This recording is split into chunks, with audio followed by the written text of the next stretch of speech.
woman's plans to get revenge after the loss of her little brother. Back in 2021, Titiana Coppage was 21 years old. The young lady was very family orientated and worked hard to look out for her peoples, including her little brother, 16-year-old Jason Ugwu. See, the siblings had been through a lot early on in life, including a double tragedy. 5 years prior, in 2016, their younger brother, 9-year-old Jaden Ugwu, and their 8-year-old little cousin, Montel Ross, were at a home the family shared, laying in their beds, when someone drove by and shot the house up multiple times, striking both the kids.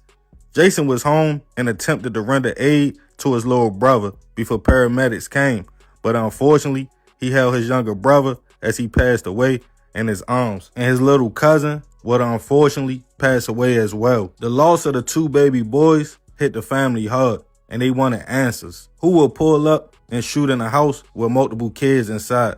Despite a big reward being offered and the two young kids losing their lives, the case would go cold and still remained unsolved in 2021.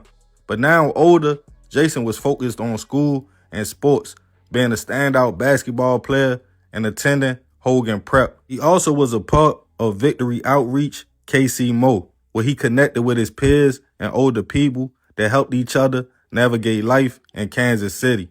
On his downtime, the young man would make music, in which his big sister, Titiana, made sure she supported her little brother with anything positive he wanted to do, as long as he stayed out the streets. The siblings had been through a lot, but on January 10th, 2021, things would get worse. Jason was walking with two friends coming back from a BP gas station on Topman Avenue when someone opened fire, hitting the young man. His friends tried to help him back to the house after the shooter fled and called local police, but unfortunately, at just 16 years old, Jason would pass away from his injuries. The family was yet again hit with a devastating blow, but it seemed this event hit his big sister extra hard. Tiana made posts on social media asking why did it have to happen, saying her little brother was quiet and reserved. He only wanted to play basketball and make music. She stated she worked hard to make sure they kept a roof over their head and that Jason had everything he needed, and she just wanted to spend more time with him. Police talked to witnesses and tried to get a description of a suspect, but as it seemed, this case would also go cold. The family put their ears to the street to see who was responsible for the shooting. Titiana was on a hunt. After dealing with so much trauma, she was at her breaking point and made up her mind she was going to get revenge for her little brother. But the name the streets gave her as the shooter was unexpected. A 36-year-old man named Keith Lars. Keith was a father of 5. He was also stated to be very family orientated. But the twist was, Keith was Titiana's first cousin. She knew it wouldn't take much to find out where he was at and at least have a conversation to see why people were saying he shot Jason and for what reason. Then on January 13th, just 3 days after Jason was hit, Titiana called Keith to see where he was at and to set up a location to talk. He agreed to meet up. They both headed to Thompson Avenue and Benton Boulevard. Once they both pulled up in the parking lot, she realized Keith wasn't alone. His brother had drove him there. Not long after, both cars pulled up, multiple shots went off from 2 different guns. It was a full-fledged shootout. Titiana eventually got out of that jam and drove off. Then the car Keith was in, his brother noticed the man was hit multiple times. His brother called local police, who responded to the scene to find Keith suffering from a gunshot wound to the leg and chest, and unfortunately, he would not survive his injuries. Witnesses stated both cars were shooting at each other, as multiple shell casings were found on the scene. When asked about the other vehicle, people stated it was a black Ford Escape. With city cameras, police quickly was able to track down the car and also locate Titiana. They found the young lady in possession of a handgun, the same caliber of the bullets found back at the crime scene. A search of her phone showed she had called Keith earlier. Also, text messages showed she texted her aunt about buying her some more .45 caliber bullets, saying, "LOL, I need more. I used them all on bro." Another text was to Jason, which left police confused, as they knew the young man had been hit days earlier. The text read, "I sent them to you, brother. I owed you that body." With the evidence, Tatiana admitted she called Keith to see if she could set up a meeting between him and her father.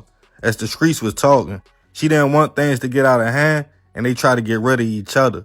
She claimed when she pulled up, she peeped Keith had backup, and before she knew it, he started shooting. So she returned fire, claiming it was self-defense. But witnesses alleged the first shots came from the car Tatiana was driving. With that, she was taken into custody, charged with second-degree hit and other charges, held on a $200,000 bond. As Keith's family grieved, holding a vigil for the man, they stated the streets got it wrong. He would have never done that to Jason.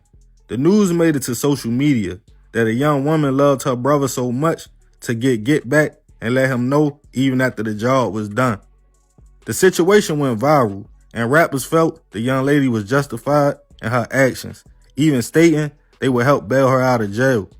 I'm not sure if she ever made bail, and this case hasn't made its way to trial yet, and Tatiana is innocent until proven otherwise. Rest in peace to Jaden, Montel, Jason, and Keith. I send my deepest prayers and condolences to all families involved and impacted by this situation. I remember when this story first came out, I was still feeling some kind of way about the loss of my own uncle who lost his life in Baltimore. I remember thinking Tatiana probably had to get that pain off her chest.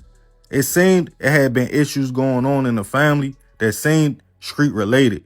For someone to shoot up a house with kids in it, that was two losses she took, her little brother and little cousin. Then 5 years later, another brother who you could tell she adored and was trying to protect. After the first case went unsolved and it seemed Jason's was also heading in the same direction, I could definitely feel her pain and anger. Then after hearing an older cousin could be responsible, I think at that point she decided to crash out if nobody else would do nothing about it. Police never revealed if they had any leads stating if Keith was the shooter of Jason. Some people stated it was all street talk, but that kind of trauma and pain that family faced, losing kids, not men and women, so that's a level of hurt you can't judge unless you feel it. I can only assume that Tatiana's brother will probably want to see her successful and living life for her and for all the loved ones she lost, rather than sitting in a cell. But in life, we all make choices, and it seemed she was very comfortable standing on her choices. Let me know what y'all think about this situation in the comments. And remember, we got to succeed, not to fail, so we won't be just another hood tale.